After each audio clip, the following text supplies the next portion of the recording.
Good evening, everyone. My name is Laurie McGavin Bachman. I work in the Adult Programs Department at the Library.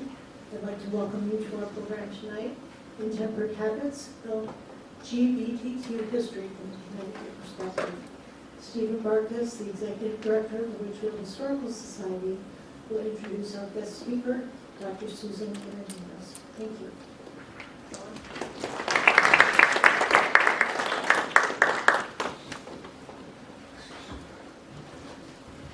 Hello, everyone. On behalf of the Ridgefield Historical Society, I'd like to welcome you to Intemperate Habits, LGBTQ History from a Connecticut Perspective, a special presentation by Dr. Susan Ferentinos. I'd like to thank Ridgefield Connecticut Pride and the Ridgefield Library for partnering with us on this program and for providing this beautiful space for tonight's gathering. And thank you to Connecticut Humanities for the generous grant to the Ridgefield Historical Society, which made this evening possible. Ridgefield CT Pride celebrates Ridgefield's LGBTQIA+ community, educates, promotes awareness, understanding, and acceptance, and fosters a sense of belonging, as well as provides support for both LGBTQIA+ individuals and their friends and family. You can learn more by visiting their website, ridgefieldctpride.com. The Ridgefield Historical Society is dedicated to preserving the entire history of Ridgefield, from the indigenous people who lived here 10,000 years ago up to the present day. We are committed to the principles of diversity, equity, accessibility, and inclusion, and we strive to preserve the stories of all of Ridgefield's residents, past and present. Our headquarters is in the 1714 Scott House on Sunset Lane, and I encourage you to join us on this journey of exploration and discovery by becoming a member or a volunteer of the Historical Society, and by getting involved in many of the exciting initiatives that we currently have underway, including the Battle of Ridgefield Archaeology Project, the Branchville Schoolhouse Restoration Project, the forensic analysis of the Revolutionary War skeletal remains found on Main Street, the Ridgefield Historic Resources Inventory, living history programs at the Peter Parley Schoolhouse, the Ridgefield History Club, the Ridgefield Holiday Historic House Tour in collaboration with Tiger Hollow, and many, many more programs. So for tonight, this marks the launch of our exciting new Ridgefield LGBTQIA+ oral history project, funded in part by a generous $25,000 grant to the Ridgefield Historical Society from Connecticut Humanities. Numbering over 200 interviews with Ridgefield residents, the Historical Society's oral history collection is expansive, spanning topics ranging from World War II to the COVID pandemic. In this new initiative, under the guidance of Dr. Susan Ferentinos, our project advisor, students from Ridgefield High School, many of who are in attendance here this evening, will be taught oral history best practices, and the students will be conducting the interviews with Ridgefield LGBTQIA+ residents. The interviews will be professionally transcribed and cataloged and made publicly accessible in the Ridgefield Historical Society's online archive and in the Connecticut Digital Archive based at the University of Connecticut. Dr. Ferentinos will also assist in the creation of a published book of the interviews at the end of the 2-year project. The goals of this project are to record, preserve, and share Ridgefield's LGBTQIA+ stories, which are underrepresented in the Ridgefield Historical Society's collection and in the historical record. Also, to foster intergenerational conversation and to increase civic pride and awareness here in Ridgefield. We're thrilled that 18 students from Ridgefield High School have signed up to participate in this project, and they are being led by the GSA Club Advisor, Julie Henderson, who is also in attendance this evening. And if you'd like to be considered for an interview, please sign up on the Ridgefield CT Pride website. So for tonight's presentation, our special guest is Dr. Susan Ferentinos. She is a public history researcher, writer, and consultant. helping cultural organizations share untold stories about women and LGBTQ people. She will be assisting with the Ridgefield Oral History Project, as I mentioned, as a project advisor, and has recently worked with the Palmer Warner House in East Haddam, Connecticut, and the Eleanor Roosevelt National Historic Site in Hyde Park, New York. She's the author of the award-winning book, Interpreting LGBT History at Museums and Historic Sites, and has contributed her expertise to the National Park Service initiative, Telling All American Stories. Please join me in welcoming Susan to Ridgefield.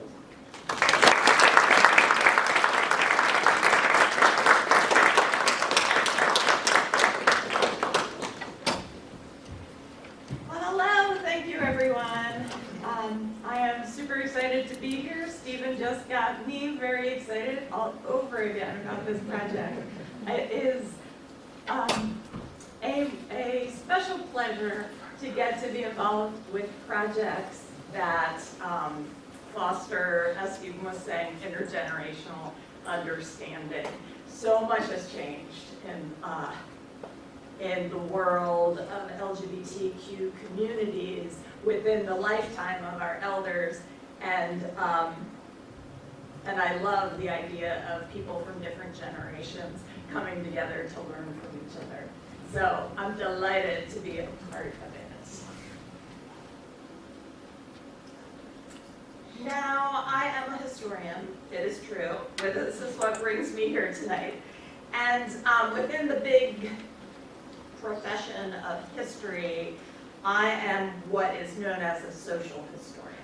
And generally, social historians are interested in the big historical trends of the past. And in fact, the whole reason that area of history exists is, it's been around for quite a while, since about the mid-20th century, but it emerged as an effort to get rid of what, I'm not sure if we still call it this, but what has traditionally been called the great white man's history. That the idea that only certain powerful, wealthy, usually male, usually white, people made a difference in U.S. history, and those are the people that can teach us about the past. But regular people, laborers, under-resourced people, people that have been traditionally excluded from sites of power. The idea behind social history is that those histories are also important. And there's a little bit of a tension, I have realized, in the course of preparing this talk, because while social historians very much like to think about the collective, how groups of people impacted history, often the documents or the evidence of these less powerful people in the past are harder to come by. Their stories and their letters haven't been preserved. And oral history helps us with that. And that's where the tension is. We're asking questions about communities and about collective change, but yet we often turn to individual stories through oral history to try to access that. So there's a tension between individual experiences and these larger historical trends. And so in honor of this tension, this evening, I'm going to offer a selection of historical individuals who have had an impact on U.S. LGBTQ history. All of these individuals selected for you tonight have connections to Connecticut. And I'll be discussing these individual experiences while also talking about why these individuals had an impact on larger historical trends. So we shall begin in the 17th century with the case of Nicholas Senchen, who was tried for sodomy in 1677 in the Connecticut colony. And for those in the room who are maybe less versed in the nuances of the word sodomy, since it's not in such common usage now as it once was. Sodomy actually is not a super clearly defined term, particularly if we're talking about 20th century sodomy laws versus 17th century sodomy laws. But often when we're talking about sodomy and whether or not it's legal, we are talking about sex between men, specifically men. And, but in other historical circumstances, sodomy has been used broadly to mean any type of sexual interaction that doesn't result in a pregnancy or doesn't have a chance of resulting in a pregnancy. So that would include masturbation, oral sex between anybody, men, women. And, but in the case of Nicholas Senchen, he was actually tried for sex with other men. And this court case is important to historians' understanding of same-sex desire and behavior in the British or in the English colonies in North America, because of all, and there's not many of them, I assure you, but of all the evidence we have of sodomy trials in the colonial period, Nicholas Senchen's court case has the most detailed testimony. So historians use this case to extrapolate about a lot of things, a lot of assumptions and aspects of day-to-day life, particularly in the New England colonies. So as a little context, in the Connecticut colony, sodomy was a capital crime. So that meant you could be put to death if found guilty of sodomy. If you were a man found guilty of having sex with another man. That was true beginning in 1642, when the colony adopted a list of 12 crimes that were punishable by death. And they specifically said man lying with man was what the crime was. That law was amended in 1672, so just a few years before this trial, to exempt from death for sodomy any person who had been forced to engage in sodomy or who was under the age of 15. Just as an aside, there was also a New Haven colony during part of the colonial period, and New Haven colony was the only English colony in North America that did include sex between women as a capital crime as well. That law was passed in 1656, but by the time of this trial of Nicholas Senchen, New Haven colony had been absorbed into Connecticut colony. Nicholas Senchen, by the way, lived in Windsor, Connecticut. But despite this rather shocking, extreme punishment for same-sex sexual behavior between men, in reality, not many people were accused and brought to trial for this, what was then a crime.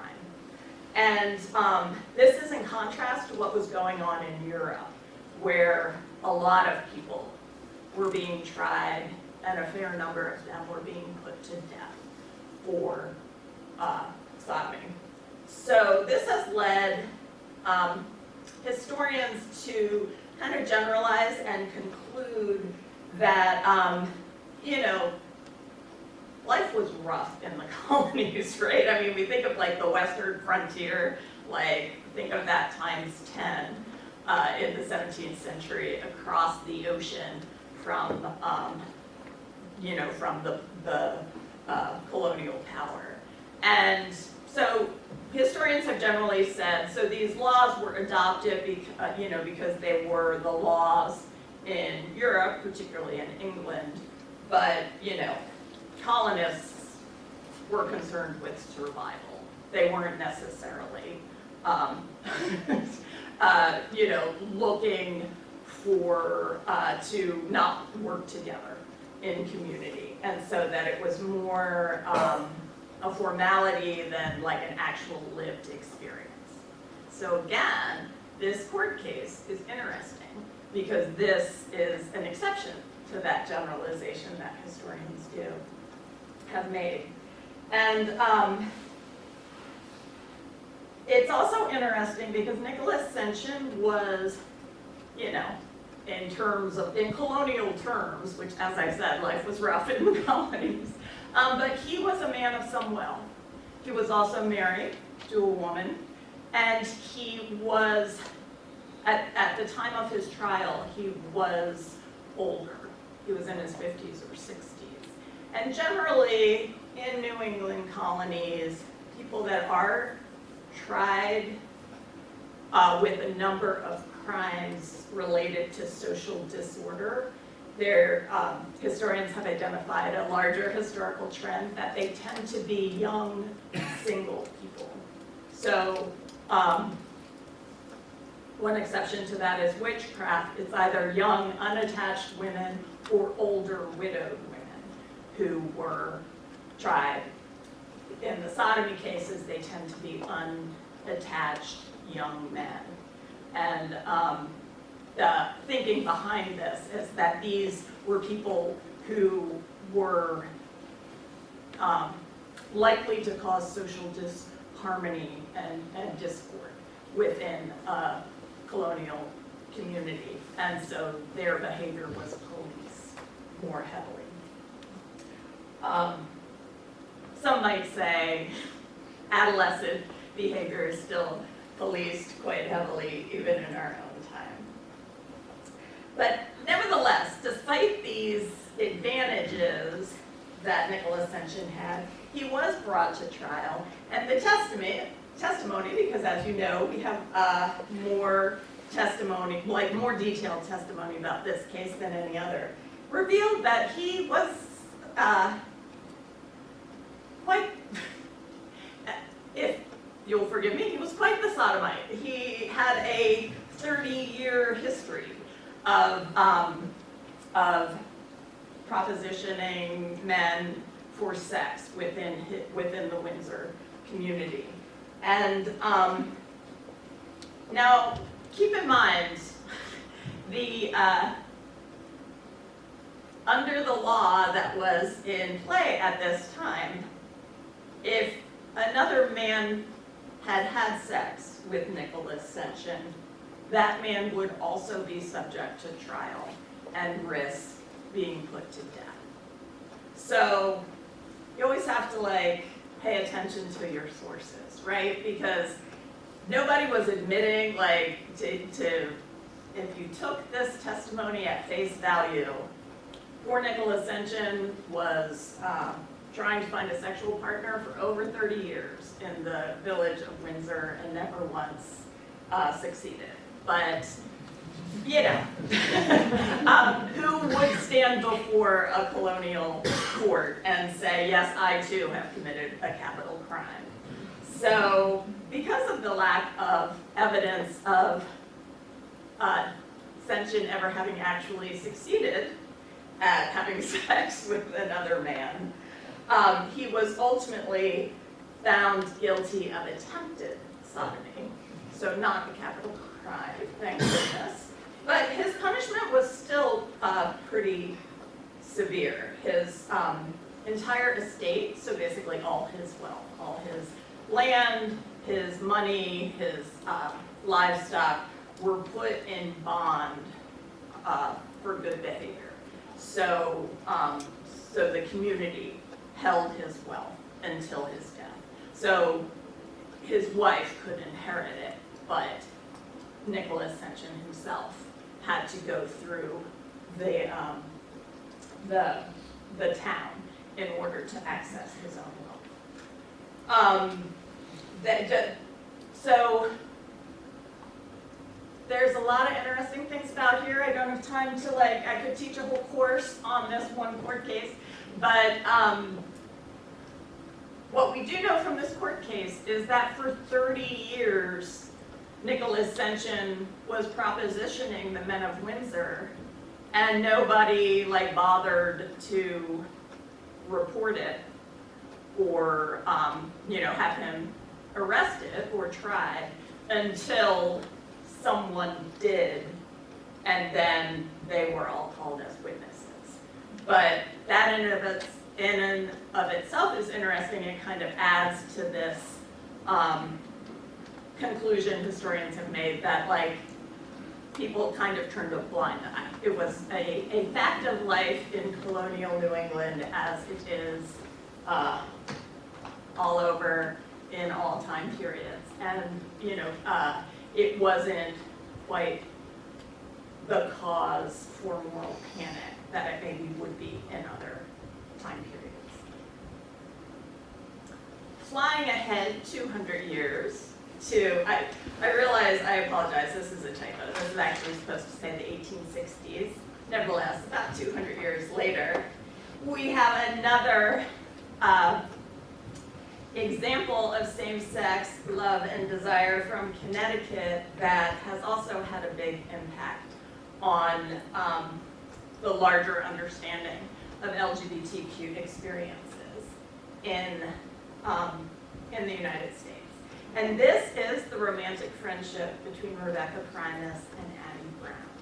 And Primus and Brown were they were both free African-American women who lived in Connecticut.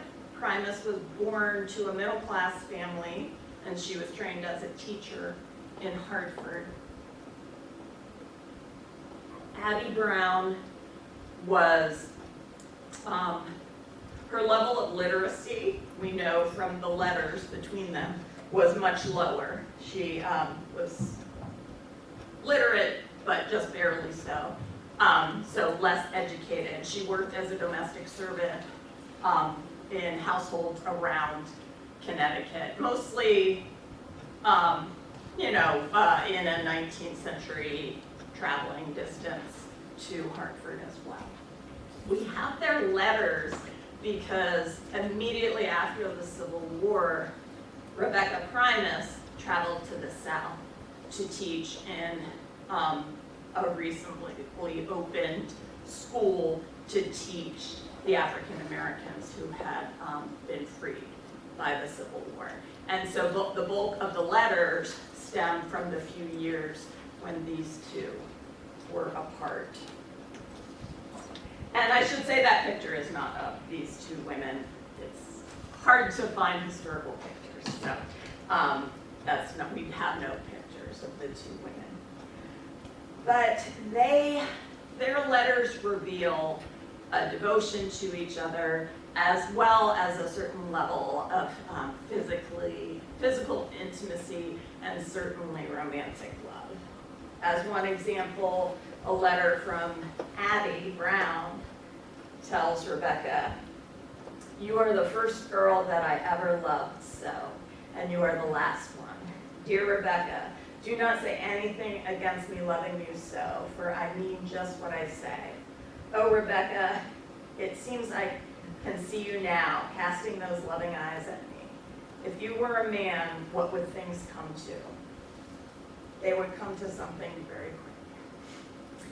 And later letters reference, as I said, physical intimacy. Like, you know, they're not charting the course of every touch and caress, but it is clear that they have had nights of intimacy together to some extent. Addie also, on multiple occasions, signed her letter Addie Brown Primus. So adopting Rebecca Primus's last name, as women at that time did when they got married to men. And this, as some of you may well know, intense loving were, to our eyes in the 21st century, surprisingly common in the 19th century. But they were surprisingly common among white, educated, middle-class women, generally speaking. So this collection of letters is a real treasure for historians because it offers a glimpse into these romantic relationships between two African American women and also two women who were of different classes. Like, we don't know how they met each other originally, given that they kind of resided in different social worlds. Another Connecticut resident who has had a big impact on LGBTQ history is Anthony Comstock. I realized I forgot to ask Stephen before my talk how you pronounce the town that looks like it is pronounced New Canaan. Is that how you say it? Close by. Anthony Comstock was born and raised in that town, and he went on. He left Connecticut to join the Union Army for the Civil War when he was 19. And then after that, he resided in New York, and he was mostly active in New York. At some point, he moves over to New Jersey, but that's still sort of his base of operation, New York metro area. But he had,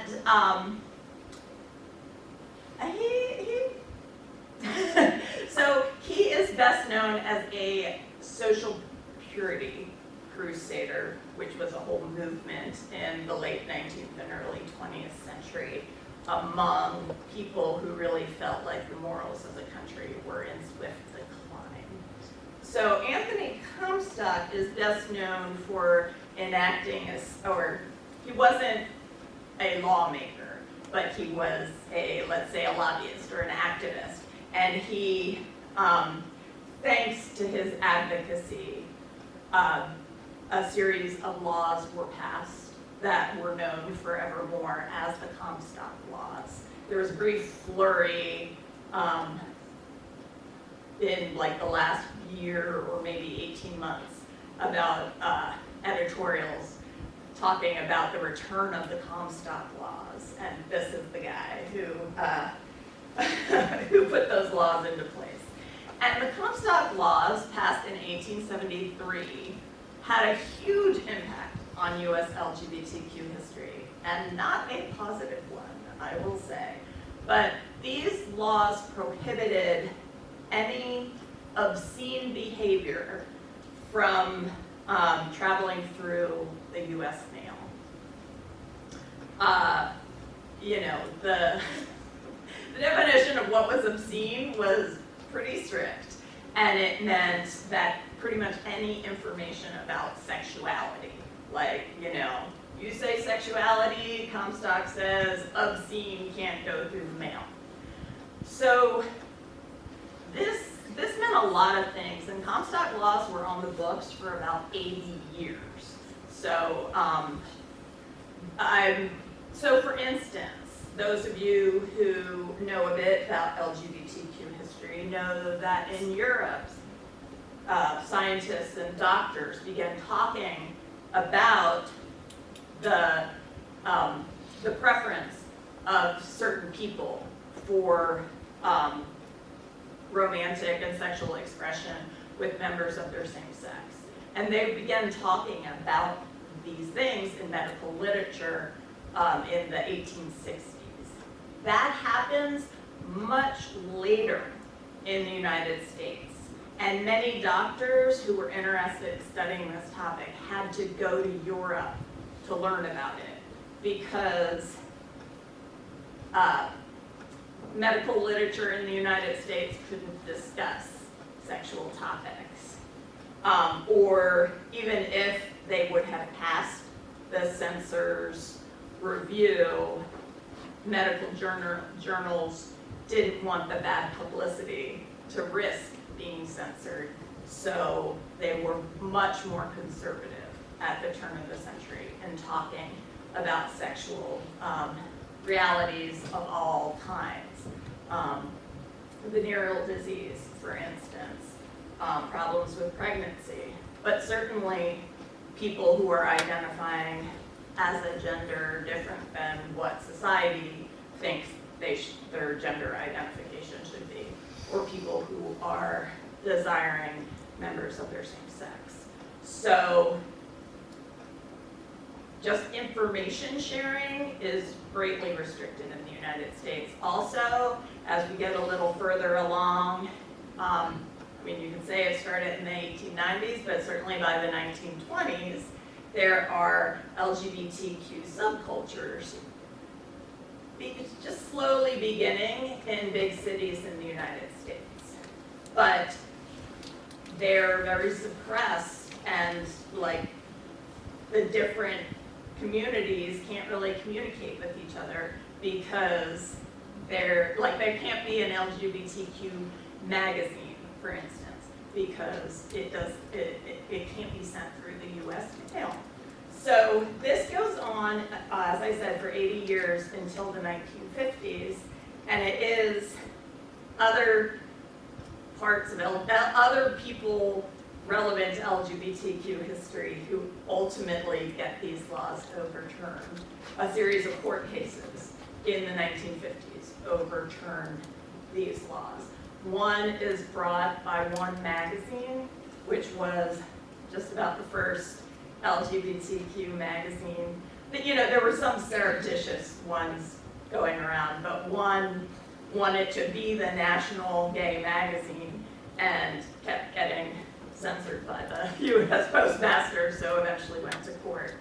And the other one was Dr. Alfred Kinsey, who was an early sexologist. He studied people's sexual behavior, and he published the Kinsey Reports, if you've ever heard of that, in the right around 1950, and told Americans what Americans were actually doing, not what the preachers said they should be doing. And he was also fighting with the Postmaster because he was trying to study sexuality, and so was having a lot of things mailed to him, either from Europe, from other people he was asking about their sexual experiences or their sexual studies, because he was a scientist. And he was also just trying to learn about different sexual subcultures in the US. So he was asking people about them, and they were writing him back. So he went to court. Actually, I think the Postmaster took him to court, but the decision was brought in favor of that. And so slowly these laws eroded.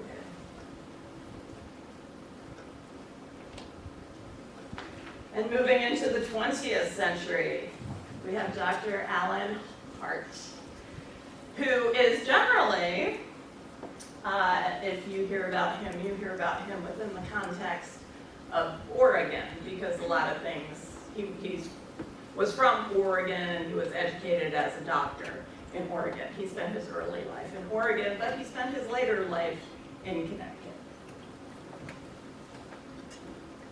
And he is one of the first people in the United States, and again, this was happening in the United States later than it was happening in Europe, but he is one of the first people to receive gender-affirming medical treatment, surgery specifically, in the United States. He had a hysterectomy in 1917 specifically because he convinced a doctor that he was a man and that to become pregnant would be psychologically devastating to him. And so that all took place in Oregon. Interestingly, he was recognized, he was trained as a doctor, and so he was recognized by a fellow student while receiving this gender-affirming surgery. So he was outed, and so there exists a not entirely unsympathetic interview with him in like his hometown newspaper in 1918. They're just like asking him, like, tell us about your experience. So you think you're a man, but we knew you as a woman. And it's, again, I mean, being a historian is fascinating because, the past always surprises you, right? You think you know what a small town in Oregon's reaction would be to someone they know deciding to live as an identity that town did not recognize when he lived there. But that didn't happen. Nevertheless, Dr. Hart did have a very hard time actually practicing medicine, although he did have his medical degree, because his degree was issued under the female name that he was given at birth. And so he couldn't prove that he was a doctor to a potential employer without outing himself as transgender. But he used his medical degree in research, and he actually is significant to all of U.S. history because he was an early pioneer in using x-rays to identify tuberculosis, which, in the early 20th century is a raging disease. Like, lots of people die from tuberculosis. And at that time, before Dr. Hart, people weren't diagnosed with TB until they were at an advanced stage. So all the time between getting TB and being diagnosed, they were spreading it to other people. And the use of x-rays allowed doctors to diagnose people much earlier. And that is a big part of the reason TB, it still exists, but it's nowhere near as prevalent as it was in the late 19th and early 20th century, in large part because of Alan Hart's research. And that was actually recognized by the state of Connecticut, who in 1948 hired him to serve on the state tuberculosis commission. And so he and his wife, because he was actually married twice, one marriage ended in divorce, but his second marriage lasted until he died of old age. And he and his wife moved to Hartford in the late 40s, where they stayed until his death in the early 60s.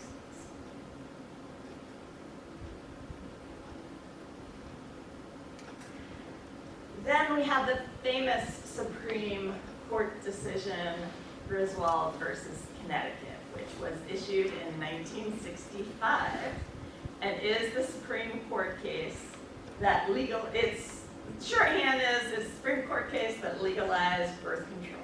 It's actually the Supreme Court case that legalized married couples to get birth control.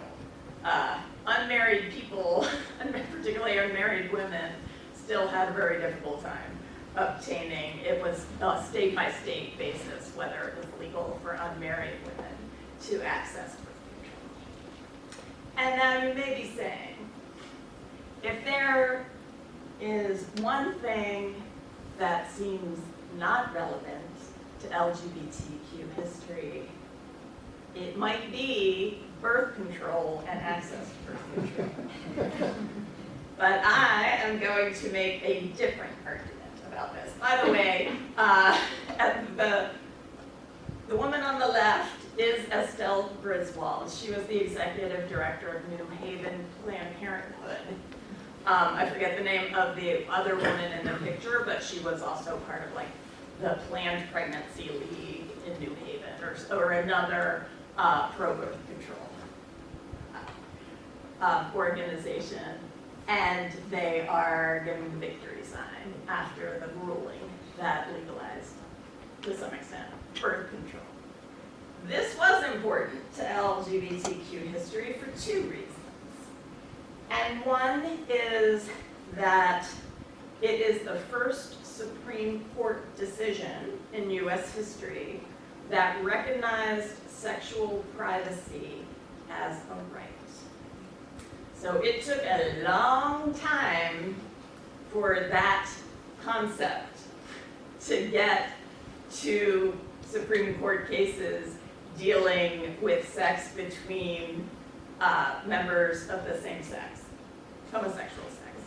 But it eventually got there, and this was a start of that precedent within legal history. It was also, incidentally, the idea that sexual privacy was a right was a tenet in Roe versus Wade, legalizing abortion, which happened about 7 years later. This again was 1965. The other reason I would argue that this is relevant to LGBTQ history is that as married, presumably heterosexual, although, you know, that's a broad stroke, that's not necessarily true. But married women getting control, to some extent, over the number of children that they have through legal birth control made them more independent. And as women writ large gained independence, they became aware of roadblocks to their independence that existed because of the assumption that they weren't in the workforce, for instance, or that they didn't need to have their own lines of credit because they were staying at home raising kids and their husbands were the public face of the family. So that made married women with increasing independence more empathetic and more aware and more in need of the same legal protections that unmarried women, many of whom were unmarried because they were partnered with other women,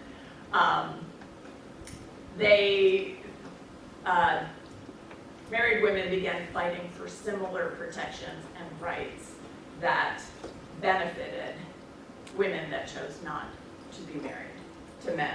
And so it created a critical mass of activism that gave honestly, just a better life to lesbian couples because they were able to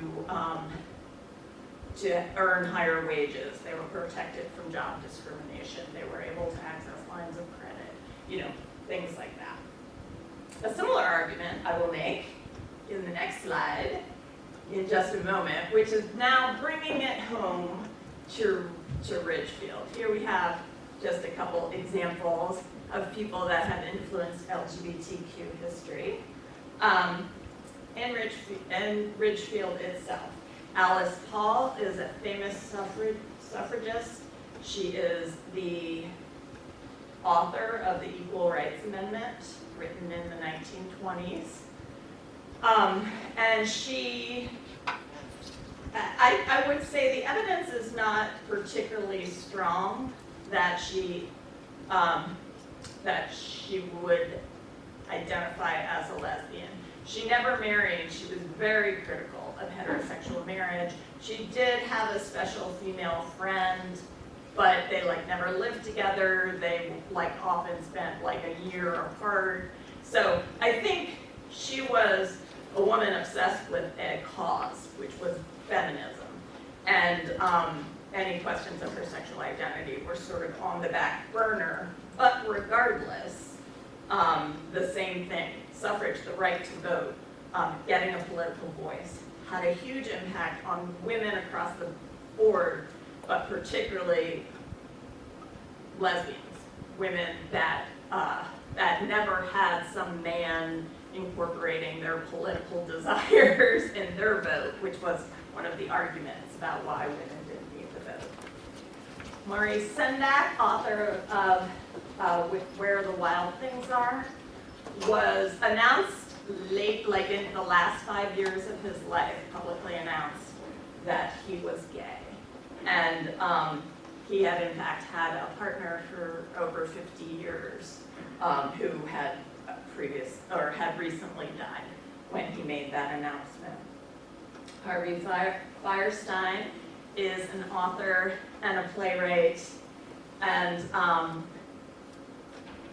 don't know. Can you see me being all aflutter? I love Harvey Fierstein. So he has, in addition to simply being a famous actor and playwright, he has done a great deal of work in bringing the experiences of gay men, portraying them in his art to a wider audience. And I would say also the experiences of Jewish people. And you could make a similar argument about Maurice Sendak with his books. So, so at least two of the three people on this slide have an interesting tension about sharing outsider experiences from a variety of perspectives, which I think is particularly interesting. So, in conclusion, I will simply give some credit. You know, a lot of public talks don't come from original research, they come from reading other people's research. And in this case, I definitely checked out the Connecticut Historical Society's 2019 exhibit on Connecticut LGBTQ history. And I encourage you to do the same if you haven't yet. If you say LGBTQ Connecticut Historical Society, you will find it. It's now an online exhibit. And with that, I'll open it up for questions and comments from you.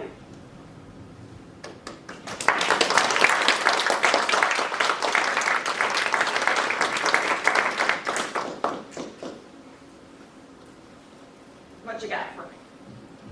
Yes.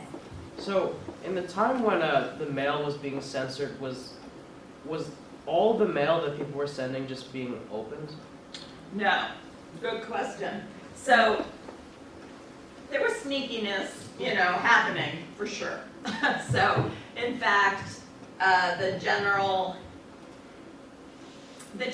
ruling is by historians is that the first thing we can call an LGBTQ publication in the United States was like a mimeographed news, which was like a precursor to a copier.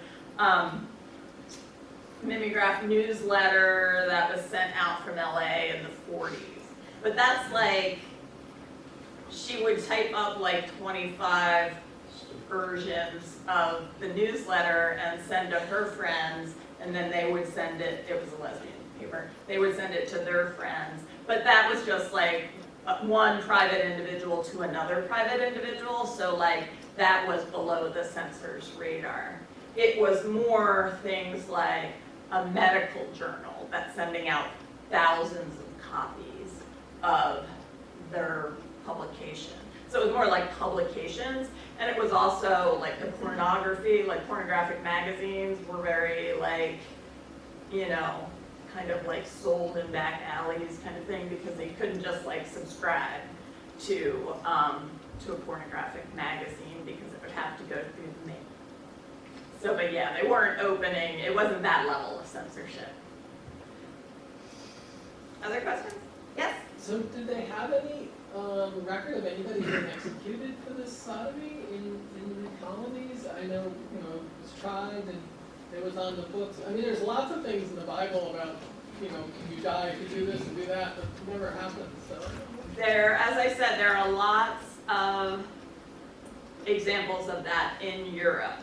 There, I believe, are no examples of that in Connecticut. I think there was like one person executed in New Amsterdam colony, and maybe two in Massachusetts or something. I at one point knew the answer to that. I'm kind of digging deep So for there that. were more witches burned than. Yeah. So, right, so the specifics of what I say you can fact check me on it, and they may or may not be true, but the spirit of it, not no one, and anyone who died for that reason, it was an atrocity, and they deserve to be remembered, but it wasn't a widespread thing here. Yes. And you ascribe that to the colonists needing to get along and not their sort of overriding puritanical desire to quash this behavior? It is an interesting thing. Yes, that is one of the theories, particularly about the New England colonies, because they were the most religiously conservative. Another explanation is that the colonists that came to the New England colonies, to New England, tended to migrate in family groups. So it's sort of self-selecting people who have chosen to be married. That's not to say that there's a hard line between people who desire sex with their own sex and people who get heterosexually married, but there's a certain tending towards people who are arriving in nuclear families.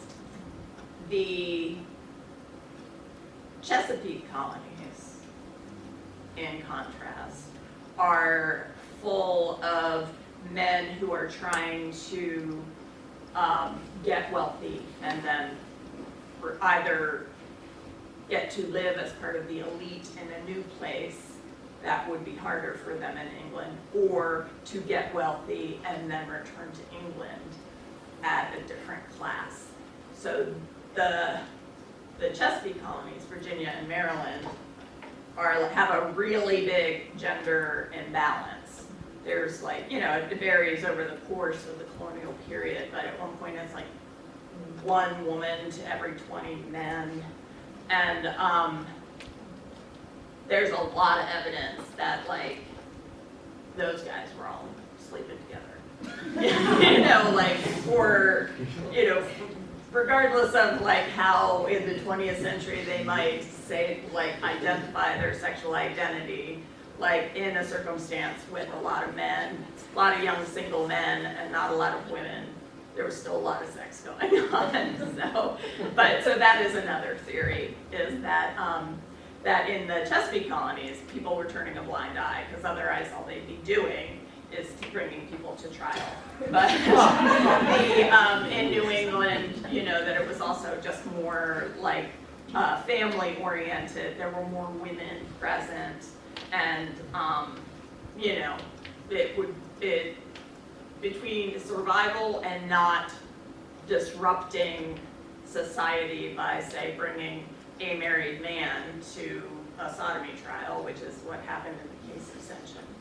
That it was just, that they too, but for different reasons, tended to turn a blind eye.